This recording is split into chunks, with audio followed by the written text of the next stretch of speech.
Do you have an end goal? Do you have a vision? Do you have a dream?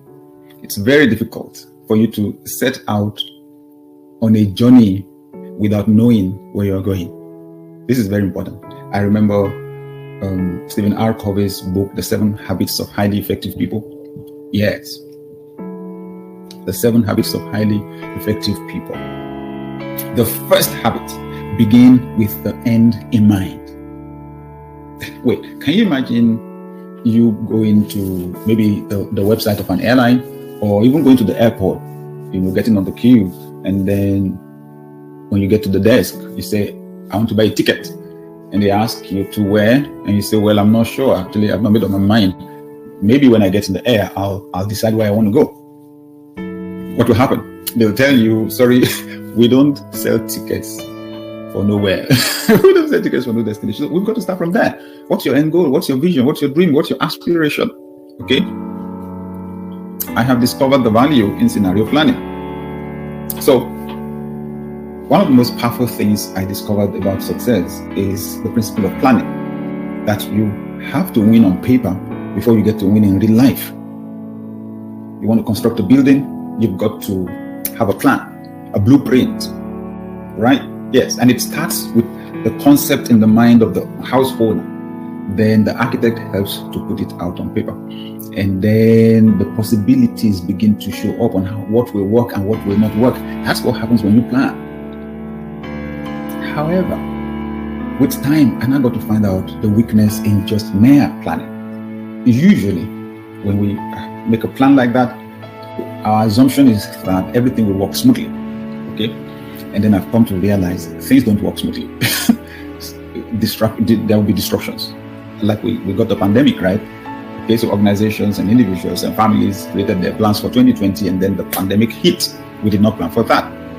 So I discovered there is also what we call scenario planning, which means you imagine various scenarios. What if this goes wrong? What if that goes wrong? What if this happens? What if there's a hurricane? What if, right? And then you look at the what ifs and then decide how you would respond, what you would do. Now, that gives you a plan for multiple scenarios, multiple possibilities. And the people that do that are usually much better prepared. So instead of being knocked down by a crisis, they are actually able to leverage the crisis to rise. So you prepare for the worst, and then you expect the best. So what would I do if I had to start from scratch? Strategy number 1, I will not mourn the loss of past success forever. Honestly, this is the biggest lesson that I have learned in life. I will not mourn. I will not mourn the loss of past success forever. This is my decision. This is my determination. This is my discovery.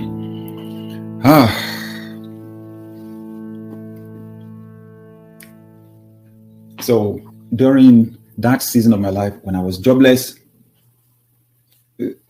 I began to despair at some point.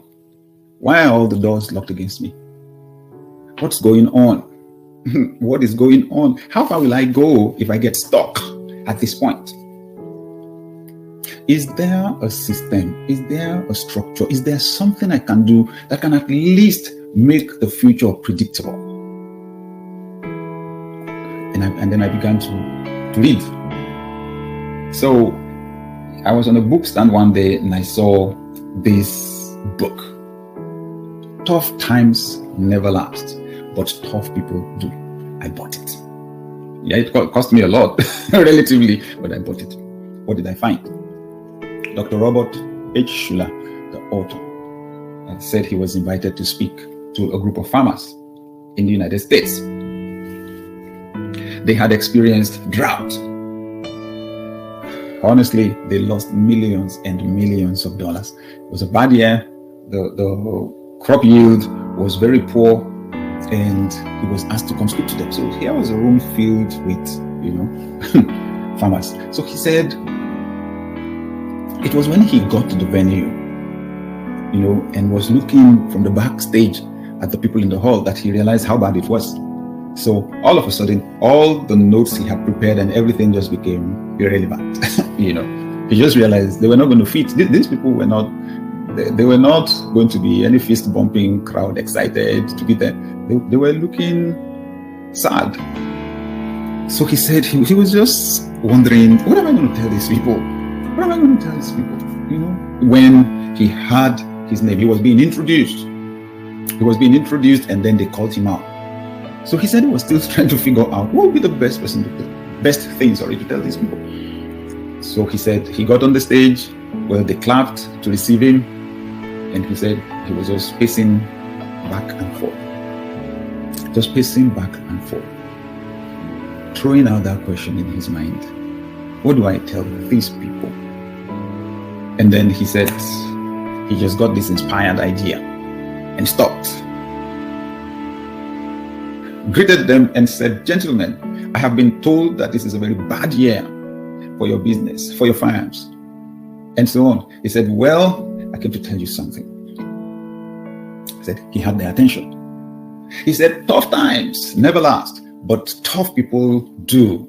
He said all of them just erupted, into a wild cheer and a loud ovation. Tough times never last, but tough people do. That's what I want to say to you. I don't know what your experience may have been through this pandemic. You may have lost a job. You may even have lost a loved one.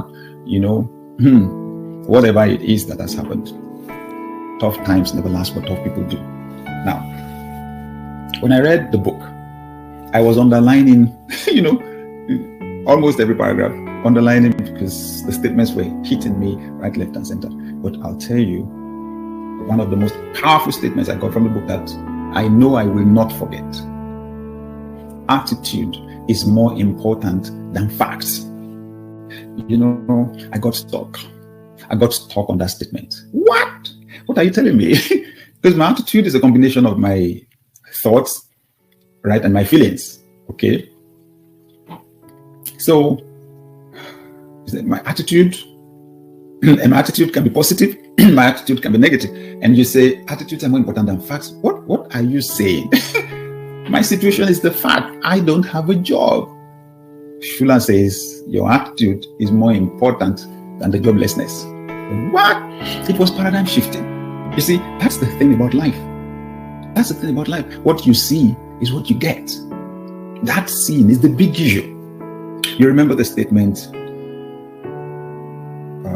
all eyes look, but very few see. Yeah. So the seeing is different from the looking. The seeing, okay, the looking you do with your physical eyes. The seeing you do with your mind. Life is interpretation. Honestly, life is interpretation. It's fluid. It's not fixed. It's not fixed. It is how you see it. So the very situation that somebody sees as a problem is what somebody else sees as an opportunity. I'm sorry to use this illustration, but when somebody falls ill, it's a problem for the person that is sick, but for the doctor, it's an opportunity for the doctor to add value and to get value in return in most cases. Okay? So it's how you see it, really. It's your interpretation of it. So I say attitude is everything. Attitude is everything. So we've come through a pandemic right now. Yes, for some people, their businesses have gone down. Some people have lost their jobs. For some people, their salaries were cut in half. All those things. Some people have actually had to downgrade the quality of their lives. So whatever has happened, has happened. The real big issue right now is going to be what you are seeing. The attitude is more important than fact.